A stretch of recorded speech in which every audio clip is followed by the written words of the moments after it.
कह रहे हैं खाली लव को फैलाइए, लव फैलाइए, बस लव फैलाइए, हेटर खत्म करिए। कितना हेटरेट करेंगे?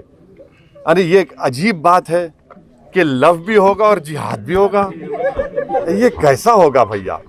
हाँ, मोहब्बत की जिहाद अगर करना है तो मोहब्बत फैलाने का जिहाद हम कर सकते हैं। मोहब्बत फैलाइए, लव फैलाइए।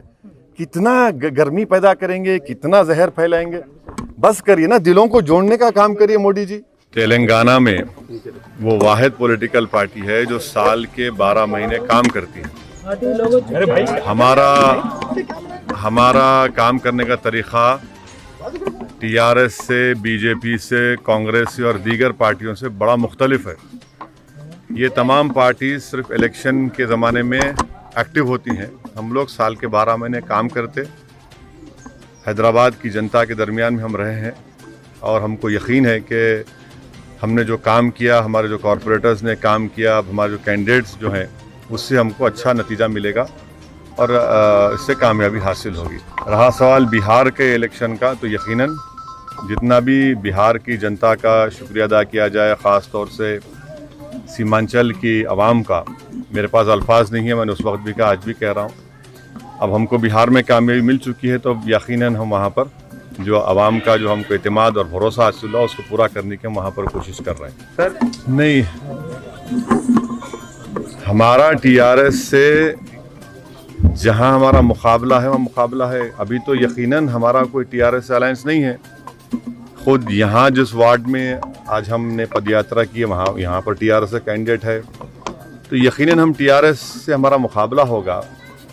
अब हैरत की बात यह है कि टीआरएस के पावर मंत्री हम पर इल्ज़ाम लगाते कि हम क्या कहा जगदीश रेड्डी ने कि हम वो बीजेपी वालों को कहा आप मोदी ने ओवैसी से मुलाकात की।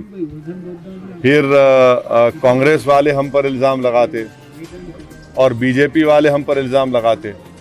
तो हैदराबाद की एक मशहूर कहावत है कि गरीब की जोरू सबकी भाभी, तो वही हाल हो गया है। तो चलता है, कोई बात नहीं, मुकाबला होगा, मुकाबला करेंगे हम और हमको पूरा उम्मीद है कि इंशाअल्लाह ताला इस मुकाबले में अल्लाह और आवाम हमको कामयाब करेगी। ऐसा है ना कि किसी बीजेपी के लीडर को अगर आप रात में उठा देंगे और बोलेंगे पहला नाम बोलो, बोलेगा ओवैसी, दूसरा नाम बोलो, बोलेंगे गद्दार, तीसरा नाम बोलो टेररिज्म, चौथा नाम बोलो पाकिस्तान, तो वो क्या कर सकते हैं? लोगों को आदत से मजबूर हैं। बीजेपी को ये बताना चाहिए कि 2019 के बाद से उन्होंने तेलंगाना को और ख़ास तौर से हैदराबाद की आवाम को उन्होंने क्या फाइनेंशियल हेल्प की। इतना बड़ा सैलाब आया हैदराबाद में, बहुत से मुकामात पानी में डूब चुके थे, आपने टीवी पर दिखाया। भाई, आपने हैदराबाद को, जीएचएमसी को मोदी सरकार ने क्या फाइनेंशियल हेल्प की? अगर आप हेल्प कर देते तो यकीनन बोल सकते आपने कुछ हेल्प नहीं की। तो जाहिर है हेल्प नहीं करने की बुनियाद पर, कोई मदद नहीं देने की बुनियाद पर अब इसको एक कम्युनल रंग देने की कोशिश कर रहे हैं। यहाँ पर कुछ होने वाला नहीं है। आवाम जानती है, जनता जानती है। यकीनन कोई भी आके इलेक्शन लड़ सकता है, कैंपेन कर सकता है, तो इससे हमको कोई मतलब नहीं। यूएपीए के लिए मैं 2008 या 9 में जब चिदम्बरम साहब होम मिनिस्टर थे, जब उसका अमेंडमेंट लाया गया, मैंने पार्लियामेंट में उसका अपोज किया था। 2019 में प्रेसिडेंट होम मिनिस्टर जनाब अमित शाह उसका अमेंडमेंट लाए, मैंने उस वक्त भी अपोज किया। तो यूएपीए एक ड्रैकोनियन कानून है और इसकी जिम्मेदारी कांग्रेस और बीजेपी पर आयद होती है। दुनिया में कोई भी ऐसा देश नहीं है जहां पर कोई कानून में 120 दिन का डिटेंशन होता है। चाहे यूएस का पेट्रियट एक्ट ले लीजिए या यूके ले लीजिए या रशिया ले लीजिए, 120 दिन का। और वो जो अमेंडमेंट्स कांग्रेस ने किए और बीजेपी ने किए, मेरी राय में वो अनकॉन्स्टिट्यूशनल हैं, वो राइट टू इक्वालिटी के प्रिंसिपल्स के खिलाफ हैं। इसीलिए हमने कहा कि मैं शुरू से यूएपीए का खिलाफ रहा हूं और उसकी मुखालिफत की वजह यह है कि ये क़ानून को हमेशा, चाहे कांग्रेस हो या बीजेपी हो, माइनॉरिटीज़, दलित्स, ट्राइबल्स और जो किसी सरकार के खिलाफ होता है उनके खिलाफ इस्तेमाल होता है।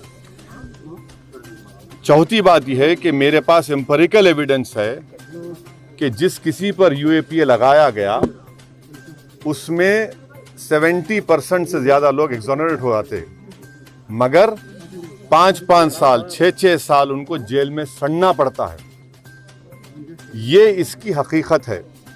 रहा सवाल रेडिकलाइजेशन का, तो हम ये पूछना चाह रहे हैं कि बीजेपी पार्टी में खुद ऐसे 2 सांसद बैठे हैं जिन्होंने गोडसे को बड़ा देशभक्त कहा। अब ये रेडिकलाइजेशन है या नहीं है, बीजेपी बता दे। बीजेपी में एक मंत्री हैं जो अब मंत्री थे, अब एमपी हैं, जिन्होंने इखलाक के मारने वालों पर जो एक्यूज थे उनकी जनाजे पर फूल माला चलाई। ये रेडिकलाइजेशन है, नहीं बताइए। तीसरा, बीजेपी में आज भी एक सांसद हैं झारखंड के जो अलीमुद्दीन को मारने वालों को जो कोर्ट ने उनको कन्विक्ट किया था, वो जब बेल पर निकल के रहा है कोर्ट से, तो उनका फूल माला से इस्तकबाल किया। ये रेडिकलाइजेशन नहीं, बताइए। बीजेपी हमको ये भी बता दे कि दिल्ली में जो फसादात हुए, एक मस्जिद के ऊपर चढ़कर मस्जिद के गुंबद के ऊपर जब ये झंडा लगाया गया था, वो रेडिकलाइजेशन है या नहीं है। कोरोना को कह दिया गया कि तबलीगियों ने फैलाया, कोरोना को भी आपने इस्लाम से जोड़ दिया, तो ये क्या है, रेडिकलाइजेशन ही नहीं है। तो हर चीज में रेडिकलाइजेशन कहाँ पर हो रहा है, किस पर हो रहा है। तो गवर्नमेंट को बताना चाहिए कि डी रेडिकलाइजेशन अगर करने वाले हैं तो क्या वो सिर्फ एक मजहब के ऊपर करेंगे या सब पे करेंगे। सुनिए, हम ये पूछना चाह रहे हैं कि हिंदुत्व का डेफिनेशन बीजेपी बता दे। क्या वो सावरकर के डेफिनेशन को मानती है, नहीं मानती है? क्या वो गोलवालकर का जो डेफिनेशन है उसको मानते हैं, नहीं मानते हैं? हम इस पर आपको कई बार हमारा स्टेटमेंट हो चुका है। डी रेडिकलाइजेशन अगर करेंगे तो किसका करेंगे?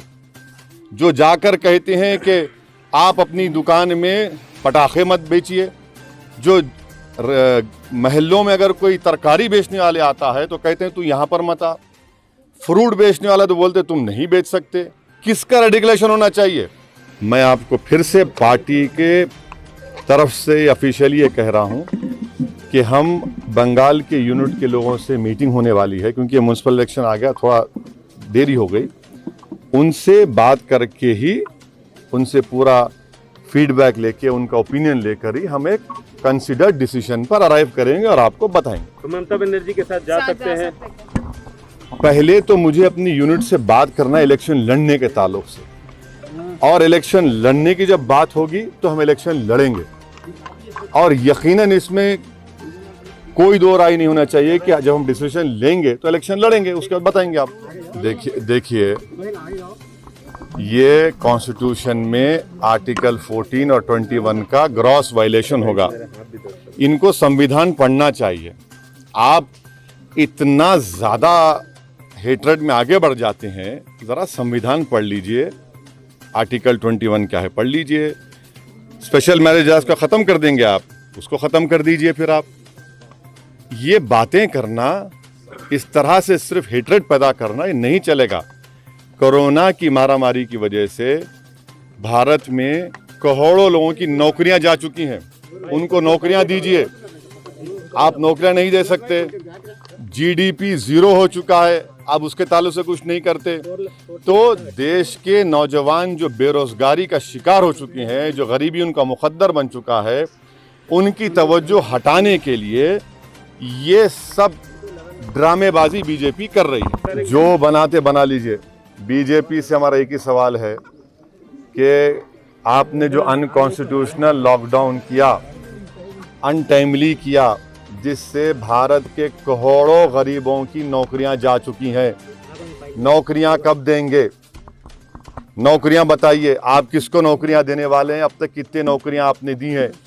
जो बेरोजगार हो चुके हैं 8-9 करोड़ लोग, आप बताइए इनका रोजगार क्या होगा? आप ही की मीडिया फ्रेटर्निटी में लोगों का ले ऑफ हो रहा है, उनको क्या करने वाले हैं? देंगे क्या उनको भी कैबिनेट में जगह देंगे? उस कैबिनेट में बिठाएंगे लाके उन लोगों को? ये देश के सामने अहम सवाल है जिसका इनके पास कोई जवाब नहीं। सर हमारे फोर्सेस ने टेररिस्ट लव जिहाद को लेके हाँ? लव जिहाद को लेके जो कानून बनाने की हम बात तो ये कही। कह रहे हैं खाली लव को फैलाइए, लव फैलाइए, बस लव फैलाइए, हेटर खत्म करिए। कितना हेटरेट करेंगे? अरे ये एक अजीब बात है कि लव भी होगा और जिहाद भी होगा। ये कैसा होगा भैया? हाँ, मोहब्बत की जिहाद अगर करना है तो मोहब्बत फैलाने का जिहाद हम कर सकते हैं। मोहब्बत फैलाइए, लव फैलाइए। कितना गर्मी पैदा करेंगे, कितना जहर फैलाएंगे? बस करिए ना, दिलों को जोड़ने का काम करिए मोदी जी।